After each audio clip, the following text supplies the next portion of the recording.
अरे और सुनिए, इधर आइए, ये मिठाई भी बांट दीजिए, खुशी का मौका।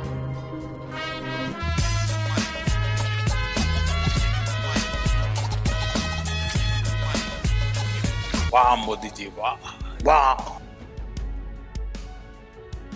आपको जिम्मेदार बता रहे हैं, आपको और आपकी दूसरी प्रवक्ता प्रियंका भारती को। वो ये कह रहे हैं कि ऐसी प्रवक्ता आरजेडी ने टीवी पर रख दी जो कि गाली गलौज करती हैं, झगड़ा करती हैं, भला बुरा कहती हैं, और आरजेडी का बहुत नुकसान इन दोनों ने किया।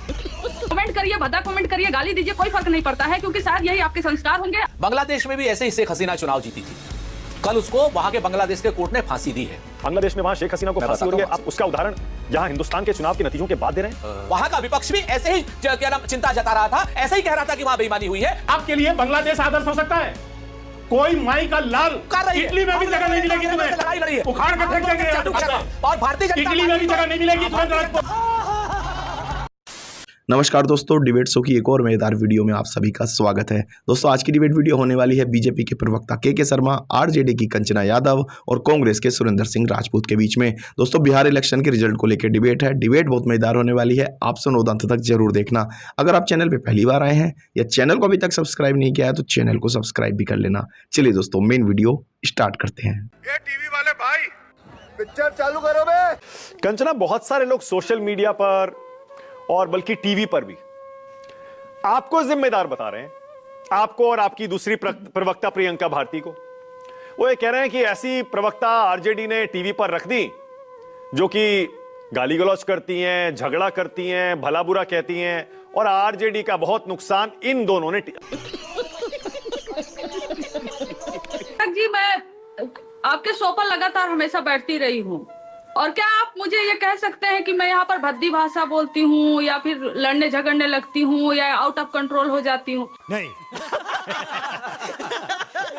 दरअसल समस्या कहाँ पर है? 10-20 सालों, खासकर 10 सालों में टीवी डिबेट्स को एक दंगल की तरह बना दिया गया है, जहां पर चीखने चिल्लाने, बीच में अगर दो प्रवक्ता अपोजिशन के और सत्ता पक्ष के लड़े नहीं तब तक टीआरपी मिलती नहीं। और ऐसे टीवी स्पेस में हमें अपनी बातों को कहना पड़ता है, और जब हमें ऐसे टीवी स्पेस में अपने बातों को कहना पड़ता है तो हमें उन्हीं के लहजे को इस्तेमाल करना पड़ता है जिस लहजे में वो हमसे सवाल कर रहे होते हैं और जिस लहजे में वो हमसे एक्सपेक्ट कर रहे होते हैं। मानक जी हमें जैसे अपने टीवी स्क्रीन पे जैसे स्पेस देंगे, जितना स्पेस देंगे, जिस तरह से सवाल पूछेंगे हम उसी तरह से जवाब देंगे। बाकी टीवी चैनल जो है जिस तरह से सवाल पूछेंगे हम उसी को जवाब देंगे। लेकिन मैं उनको कहना चाह रही हूँ कि ठीक है, कमेंट करिए, भद्दा कमेंट करिए, गाली दीजिए, कोई फर्क नहीं पड़ता है, क्योंकि शायद यही आपके संस्कार होंगे। आपके घर में भी बहन होंगी, बेटी होंगी, वो भी राजनीति में आना चाहती होंगी। पहले घबराना नहीं है। मैं तो कहूँगी across the party, Bharatiya Janata party हो, कांग्रेस हो, जदयू हो, आरजेडी, कोई भी पॉलिटिकल पार्टी हो, हर पॉलिटिकल पार्टी में महिलाएं महफूज रहें, आगे बढ़े, तरक्की करें। ठीक है, okay, all right, okay, all प्यारी समझ गई। कांग्रेस के प्रवक्ता जो है राजपूत जी आंख बंद करके इसको बड़े गंभीरता से सोचने में लग गए। राजपूत साहब हल्के में लीजिए। क्यों इतने गंभीर हो रहे हैं? हार को गंभीर में लीजिए, इन बातों को गंभीरता से मत लीजिए। ये तो जो हो रहा है हो रहा है। मैं मानक जी एक बात कहता हूं, जब भी हार हो तो हार को स्वीकारना सीखिए पहले। यदि हार को आप स्वीकार नहीं पाते हैं और हार के कारण नहीं समझ पा रहे हैं तो फिर आप लीपापोती करते हैं यही कह के कि जी एसआईआर में हुआ, चुनाव आयोग ने ये कर दिया, 10,000 रुपया ने कर दिया, फलाने ने कर दिया। जबकि सच्चाई यह है कि हार को यदि आप स्वीकार कर लें तो आप आत्मचिंतन की बोध पर जाएंगे और आपको समझ आएगा कि गलतियां कहां कहां हुई हैं। और ये गांधी परिवार को बचाना है, राहुल गांधी को बचाना है हार से, तेजस्वी यादव को हार से बचाना है, इसलिए हार को स्वीकारो मत, इधर उधर की बहानेबाजी में लपेटो। अरे साहब, चुनाव आयोग ने ये कर दिया, वो फलाने ने ये कर दिया। ये बड़ी अच्छी बात कही आप। आपको दो चीजें बताता हूं। एक पहली बात तो मैं सीरियस नोट पे बताता हूं। भारतीय जनता पार्टी के लोग और इनका पूरा इकोसिस्टम जिस तरीके से कह रहा है ना कि हम जीत गए हैं, तो मैं इनको सिर्फ इतना याद दिलाता हूं कि कल एक फैसला आया है बांग्लादेश में भी ऐसे ही शेख हसीना चुनाव जीती थी। अब पूरी बम्पर मतों से चुनाव जीती थी। कल उसको वहां के बांग्लादेश के कोर्ट ने फांसी दी है और वो यहां पर एग्जाइल जीवन निभा। ये मैं कह करके मैं भारत की चुनाव प्रक्रिया पर कोई वैसी बात नहीं कर रहा हूं, मैं पहले डिस्क्लेमर दे देता हूं। जिस राह पे तुम चल रहे हो बेटा, एक दिन पूरी तरह फंसोगे। सुनिए एक मिनट, ठीक, नंबर 1। नंबर 2, हम तो आपको हरा चुके थे, हम तो हरा चुके हैं आपको के शर्मा जी, आप हार चुके हैं, लेकिन बीच में चुनाव आयोग आ गया, क्या करें हम। मैं आपको उदाहरण देता हूं। आप पहले मेरी आवाज मुझे वापस आ रही है, इसको भी ठीक करा दीजिए। मैं ठीक करा रहा हूं। तो आपको मैं आपको बताऊं मानक भाई, राजस्थान में अशोक गहलोत साहब की सरकार थी और हम लोगों ने महिलाओं को, प्रत्येक महिला को जो है मोबाइल बांटने की एक योजना चुनाव आयोग के चुनाव घोषणा से पहले की थी, ठीक। और जब हमने वो बांटने शुरू किए तो चुनाव आयोग ने अपनी वो लगा दी, क्या नाम, आचार संहिता लगा दी और चुनाव आयोग ने वो सारा का सारा बंद कर दिया कि सब आप बांट नहीं सकते अब, क्योंकि अब ये चुनाव क्या आचार संहिता, आदर्श आचार संहिता लग गई है। आप देखिए दूसरा चुनाव आयोग का दोगलापन देखिए कि 10,000 की योजना इन्होंने चुनाव आयोग से पहले, मतलब चुनाव की घोषणा से पहले करी और उसके बाद पैसे कब दिए हैं ये आपके सामने है। और अगर आप जैसा निरपेक्ष पत्रकार इस बात को नहीं उठाएगा तो निश्चित तौर पर यह लोकतंत्र के साथ भी कहीं ना कहीं बेईमानी होगी और एक भद्दा मजाक होगा। मैं आपको सिर्फ उदाहरण मैंने 2 दिए हैं। अशोक गहलोत साहब के सामने चुनाव आयोग क्या कर रहा था और नरेंद्र मोदी जी के सामने चुनाव आयोग क्या कर रहा था। इसी के लिए हमने एसआईआर में गिरिराज सिंह जी के मरे हुए रिश्तेदार जिंदा हैं और नल नील कोल भील पिछड़े दलित आदिवासी और महिला नौजवान किसान जिंदा लोग मरे हुए हैं। वो आपके सामने हम एक बड़ा आंदोलन करने जा रहे हैं, हम आपको छोड़ेंगे नहीं। समझाओ इसे, समझाओ। अब आप तीसरी बात में एक आपको आज वो भी कह रहा हूं, भविष्यवाणी कर रहा हूं कि जैसे 2014 के बाद राहुल गांधी जी के पीछे पड़ गए थे पूरी भारतीय जनता पार्टी के लोग और उनका इकोसिस्टम, और उसके बाद 2017 के चुनाव के बाद अखिलेश यादव जी को जिस तरीके से राहुल गांधी जी और अखिलेश यादव जी को डिमीन करने की करोड़ों रुपए लगा करके कोशिश की थी,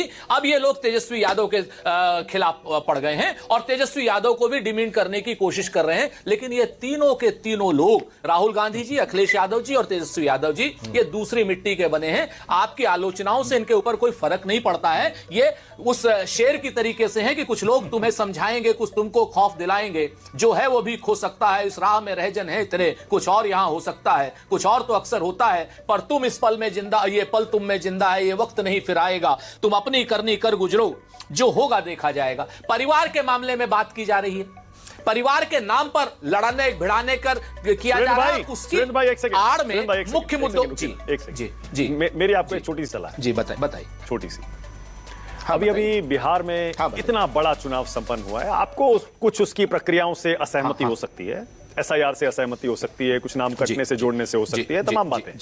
वोट चोरी के आरोप लगा रहे हैं, उसमें भी कोई दिक्कत नहीं है, लोकतंत्र आपको वो अधिकार देता है जी। लेकिन आप हिंदुस्तान के चुनाव की तुलना बांग्लादेश के चुनाव से करेंगे? बांग्लादेश में वहां शेख हसीना को फांसी हो रही है, आप उसका उदाहरण यहां हिंदुस्तान के चुनाव की नतीजों के बाद दे रहे हैं? कैसी बात कर रहे हैं सुरेंद्र भाई? आपसे ऐसी उम्मीद मैं नहीं कर रहा था। मैं बताता हूं आपसे, एक मिनट मानक भाई, सीरियस बात की है तो जवाब भी सीरियस लो।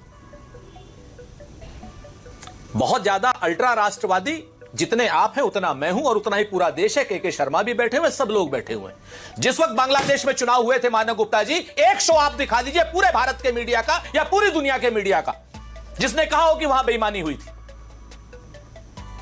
और उसके बाद बांग्लादेश का आप मीडिया उठाइए, देखिए क्या कह रहा था। ये फंस गया सीएम। आप समझिए मेरी बात को, मैं इस चुनाव को वहां से कंपेयर नहीं कर रहा हूं। मैंने पहले कहा, सुनिए, मैंने कहा कि मैं कंपेयर नहीं कर रहा हूं। एक चीज अपने बारे में सीरियस मुद्दा, बात पूरी करने दीजिए, एक सेकंड बात पूरी करने दीजिए। हाँ सुरेंद्र भाई बोलिए, जरा बोलिए। गलत बात। तो मैंने आपको 2 लगाओं पे कंपेयर नहीं किया। मैंने आपसे स्पष्ट कहा कि जिस तरीके से बांग्लादेश के लोग भी, बांग्लादेश की आवामी पार्टी शेख हसीना वाली भी ऐसे ही वो मचा रही थी और वहां का विपक्ष भी ऐसे ही क्या नाम चिंता जता रहा था, ऐसे ही कह रहा था कि वहां बेईमानी हुई है, कदम कदम पर बेईमानी हुई है। ये वहां का विपक्ष बता रहा था, चेता रहा था आपको। मैंने 2 घटनाओं को कंपेयर नहीं, दोनों घटनाओं को आपके सम्मुख रखा है। तो इसको लेकर के अल्ट्रा राष्ट्रवादी बनने की आवश्यकता नहीं है। राष्ट्रवाद जितना आपके अंदर है उतना मेरे अंदर। सुरेंद्र भाई, इसमें देखिए, एक तो के शर्मा, एक सेकंड, इसमें अल्ट्रा राष्ट्रवादी कोई मसला नहीं है, सीधी सी बात है। हिंदुस्तान के लोकतंत्र की तुलना प्लीज बांग्लादेश के लोकतंत्र से मत करिए। हिंदुस्तान के चुनाव की तुलना बांग्लादेश के चुनाव से मत करिए। मैं बांग्लादेश के लिए नहीं बोल रहा हूं यहां पर कि बांग्लादेश में बड़े अच्छे चुनाव होते हैं या क्या क्या होता है क्या नहीं होता है। सबको पता है वहां क्या होता है और अभी क्या हो रहा है यह भी सबको पता है। वो तख्ता पलट हुआ वो भी कैसे हुआ वो भी सबको पता है। किसकी शय पर हुआ, किस वजह से हुआ, आज बांग्लादेश में क्या हो रहा है, इस पर किस दिन डिबेट करेंगे, फिर कर लेंगे। मैं कह रहा हूं हिंदुस्तान के चुनाव में अगर कोई बेईमानी आपके हिसाब से हुई, आपको हक है, आप सवाल उठा रहे हैं, उठाते रहिए। बांग्लादेश का घुसा रहे हैं यहां के चुनाव में, उसको क्यों यहां रख रहे हैं इस डिबेट में? बिल्कुल नहीं घुसाया बांग्लादेश। तुम्हें शर्म है? कुछ शर्म आया है? सुरेंद्र राजपूत पहली बार नहीं बोल रहे हैं मानक जी। बिहार के चुनाव के 1 महीना पहले मनोज झा, आरजेडी के जो प्रवक्ता और नेता हैं, मनोज झा ने इसी तरह की बातें बांग्लादेश और श्रीलंका और इसको लेकर की थी कि भारत में ऐसे ही हालात होंगे। यही सेम बयान राहुल गांधी का है।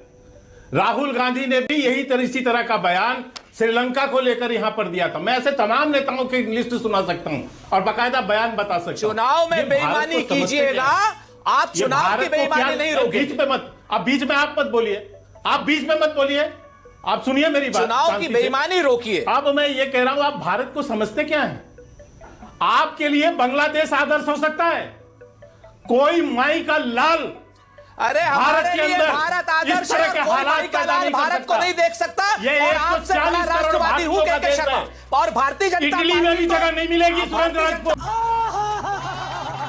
तो अंग्रेजों की जगह नहीं मिलेगी, अंग्रेजों की चाटुकार रही है। इटली में भी जगह नहीं मिलेगी तुम्हें। लड़ाई लड़ी है, उखाड़ के फेंक देंगे। चाटुकारिता कर रहे थे अंग्रेजों। इस तरह की मानसिकता को उखाड़ के फेंक देंगे, समझ गए? आज के बाद राष्ट्र विरोधी बातें मत करना भारत के अंदर में। जो आदमी बांग्लादेश तुम्हारे लिए आदत है, जो आदमी बांग्लादेश तुम्हारे लिए आदत है। डोनाल्ड ट्रंप से डर गया हो। ओके हटाइए अब्दुल, हटाइए। ओके अब बोलें। थोड़ी सी शर्म बची है तुम लोगों के अंदर तो डूब मरो चुल्लू भर पानी। खत्म। Bye bye, tata, goodbye, गया। तो दोस्तों इस वीडियो में इतना ही। अगर आपने वीडियो अंत तक देखी है तो उम्मीद करता हूँ आपको वीडियो पसंद आई होगी। वीडियो के बारे में आपकी जो भी कोई राय है कमेंट्स करके जरूर बताएं। वीडियो को अंत तक देखने के लिए आप सभी का बहुत बहुत धन्यवाद। ऐसी मजेदार वीडियो देखने के लिए चैनल को सब्सक्राइब करना बिल्कुल ना भूलें। चलिए दोस्तों मिलते हैं जल्द अगली वीडियो में, तब तक के लिए जय हिंद, वंदे मातरम।